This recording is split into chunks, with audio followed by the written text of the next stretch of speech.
мне пообещают, и ядерное оружие тоже нет. Понимаете? Ну, не следует к этому относиться с должным уважением. Мы приняли это во внимание. Как такой же исторический выпад было уничтожение автопарка Днепропетровска, нашего союзника и соратника, как Рейдерский захват предприятий, который сейчас проходит. Это все одна и та же истерика, только разного уровня. Мотя. Мне кажется, что на данном этапе все силы, которые... Дедушке дай, немножко дай. Они уже использованы. Да не бойся ты, Полешка дай. И поэтому действительно Донецкая, Луганская область это своеобразный Сталинград. Если мы переломим ситуацию здесь, то дальше, как я слышал в эфире, мы можем проехаться на велосипеде. Я благодарю вас, Александр, руководитель секретариата Координационного совета Юго Востока Александр Кофман был на связи из Донецка. Благодарю вас, что нашли для нас время. Желаю вам по-прежнему мужества.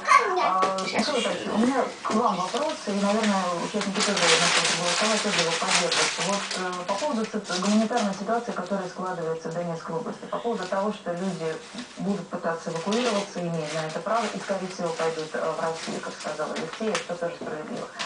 Несколько тревог беспокойных или закон о предоставлении статуса беженцев, упрощенного статуса беженцев, пока их не принято.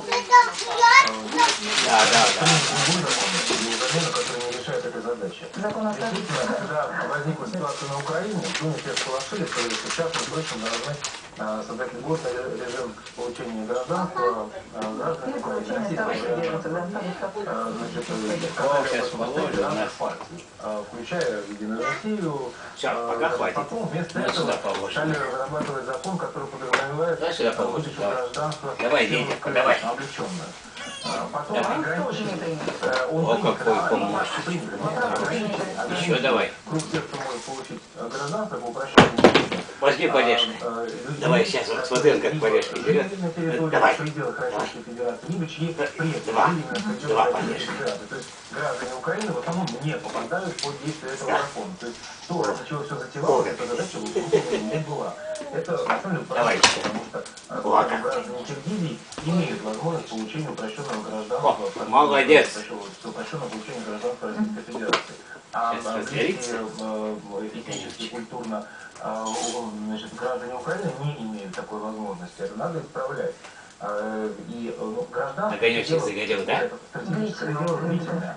А сейчас необходим действительно коридор для приема беженцев из Украины, потому что безопасный коридор совершенно правильно, то есть и инфраструктура для их обустройства приема в России, и гарантии того, что они могут беспрепятственно выходить из зоны гуманитарного конфликта. И, кстати говоря, это уже абсолютно, скажем так, легитимный повод для ограниченного силового вмешательства, именно ограниченного, так сказать, рамочного силового вмешательства, которое должно гарантировать безопасность для мирных жителей, выхода из зоны гуманитарных катастроф. Но для этого, что необходимо сделать? Необходимо, чтобы вооруженные силы Донецкой и Луганской республики взяли, по крайней мере, под свой контроль ряд участков бывшей государственной границы Украины с Россией, для того, чтобы обеспечить предоставление такого коридора.